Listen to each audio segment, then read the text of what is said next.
We begin tonight with breaking news on a story we've been tracking for weeks. Former Rhode Island House Speaker Gordon Fox is back at the State House for the first time since resigning from the powerful leadership position last month.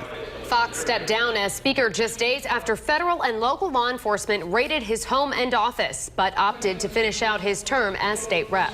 Target 12 investigator Walt Buteau standing by with more on what's led up to Fox's return. But first, let's go live to the State House with Eyewitness News reporter Jared Pliner. Mike Shannon, good evening to you. We were given an early indication that Gordon Fox was going to come into the chamber. We were told what door he was going to be entering from, and Eyewitness News was the first station to approach Gordon Fox in the members' lounge. He was in a pretty normal mood as far as Gordon Fox goes, even cracking some jokes. Let's show you some video now of Gordon Fox entering the chamber for the first time since those March raids, shaking hands, hugging colleagues.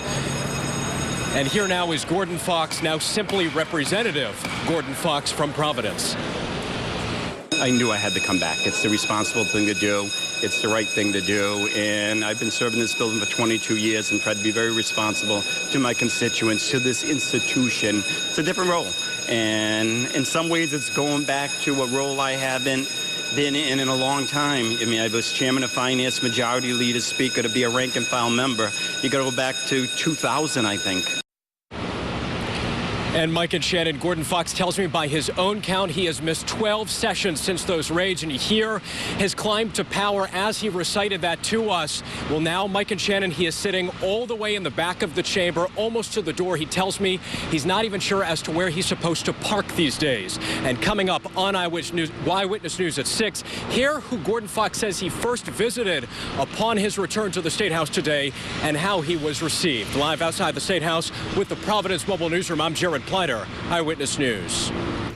And tonight, many questions remain unanswered about the search warrants executed at Fox's home and office, which immediately sparked a firestorm of controversy and a major shakeup at the State House. Our in-depth coverage continues live from the newsroom with Target 12 investigator Walt Buteau. Fox returns to his new desk in his old chamber for the first time since the raids on his home and his General Assembly office.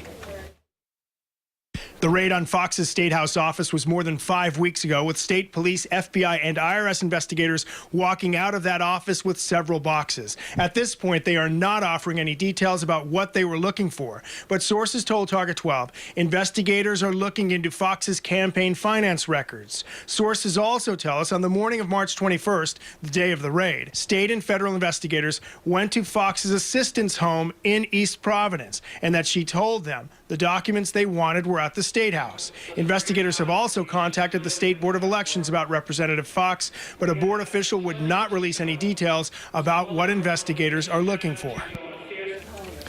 Representative Fox did tell Target 12 last week that he was ready to get back to work, but he also said he could not comment on the investigation itself. In the newsroom with the Target 12 investigators, Walt Buteau, Eyewitness News. We have several Eyewitness News crews working this breaking story, and our in-depth coverage will continue from the State House all evening long. And you can also find extended coverage on WPRI.com, including a complete history of the raids, the resignation, and the shakeup at the State House.